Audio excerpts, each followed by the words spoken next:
Хувьсгал аймгийн орон нутгийг судлах музей 1949 онд анх байгуулагдсан.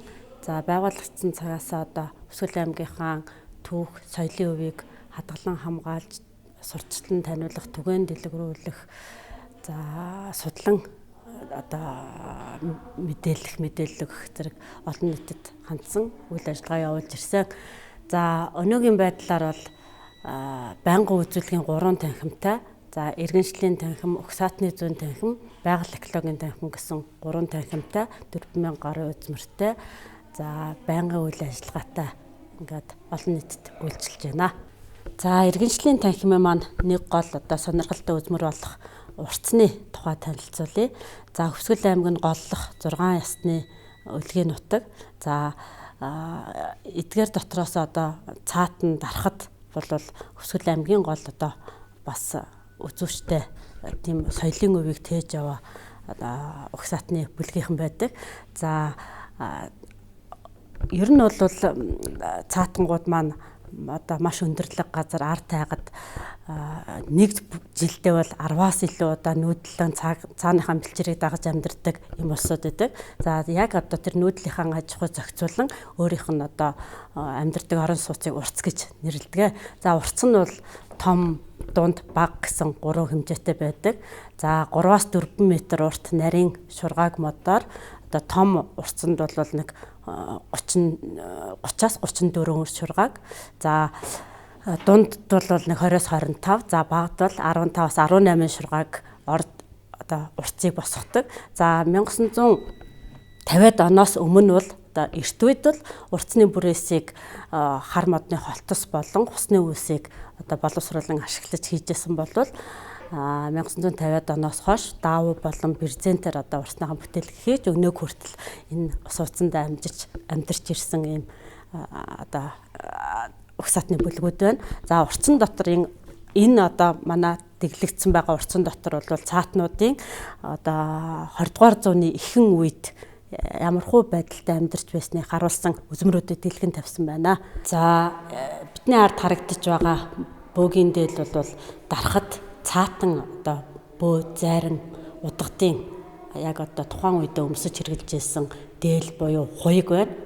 За яг одоо угсаатан ястан бүрийн бөөгийн одоо хуйг өмсгөл нь өөр ингэсэн өөрмөц онцлогтой байдаг. Энэ нь одоо дотроо их нарийн одоо өөр ингэсэн ийм өөрмөц хувцас зөөсгөл хэрэгслийг бас хэрэгэлсэн байдаг. За дарахад бөө гэхэд одоо онгодыг өөрийн одоо биедээ оруулахдаа сугаараа дамжаад түүний зүрхэнд одоо хурж ингэж онгодтойгоо харьцдаг гэж үздэг болвол цаатан бөө бол одоо өөрийнхөө хөлөг буюу хингэргээ унаад одоо бөө дээрээ очиж түүнийг урин залж одоо гэртээ оруулж ирж ингэж онгодтойгоо харьцдаг гэх мэтээр одоо өөр ингэсэн онцлогийг харуулсан ийм зан үйлтэй байсан байна. Түүнийг бас одоо хувцс хэрэглэлт нь бүх одоо нарийн утга учирыг нь агуулсан байдаг.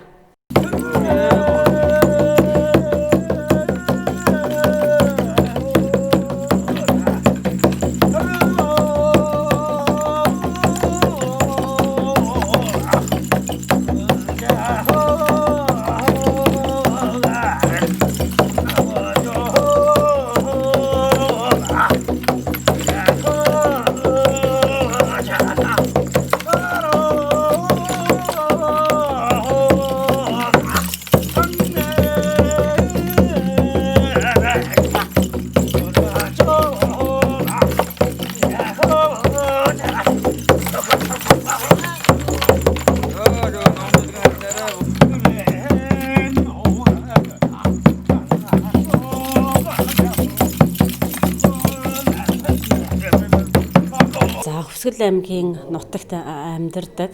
За манай бас аймгийн голлох одоо ховор сонин 6 дахь одоо мал гэж нэрлэгддэг цааны тухай үзүүлсэн байна. За цааны эрийг бол зар, эмийг, манжиг. За хамгийн одоо ихээсээ төрсэн хамгийн бага төлөгийг нь хугаш гэж нэрлэдэг. За цаана бол маш одоо өндөрлөг тайгад одоо хөвд идэн эдээшилж амьдардаг. За ерөнхийдөө бол их тийм өтгөн үстэй, за хөнгөн жижигвтер биетэй, их одоо хунгар цасанд явахад зориулагдсан. Туурайных нь завсар маш их өтгөн одоо сагалгар үстэй тул гүн цасанд шигдэхгүйгээр явж чаддаг. Их хол газар одоо нүүдэл хийх мөн одоо олон өндөр уул нурууг даван явах тийм чадвартай, их өвөр мөц юм амтныг цаатнууд гаршуулан тижээсэн. Одоо ч гэсэн бас тижээж ашиг шимийг нь хүртэ амьдардаг.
санахаар хоёулаа хой өндөр тагийн мөрөглийг хой үйл дайрч чадахгүй хой үнэн чи санаагаараа явахад хой ухлээс бусдам идэхгүй хой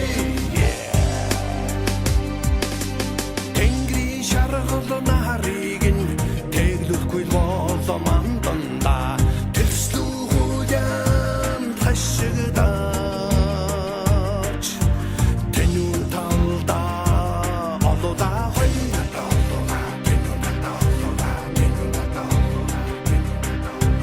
одон би шаргал нарыг нь осохгүй болоо манданда орцог хүмүүнд хашигдаач хорвог бодхоо ожохон хой өндөр тагийн мөрөглийг хой үер дайрч чадахгүй хой үнэн чи санаараа явахад хой ухлээс бусдам идэхгүй хой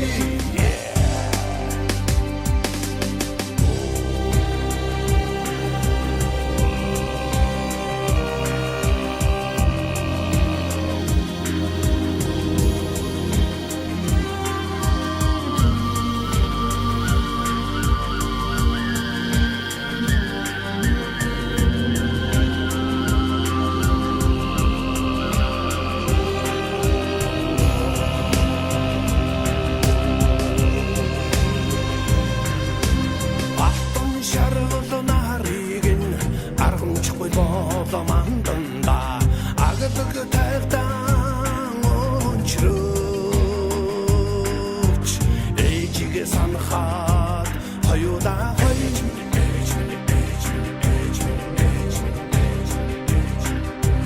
үучми шаргал нарыг нь уургалахгүй болоо манданда удаан тайртан ганцаараач чамайга санахад хоёулаа хой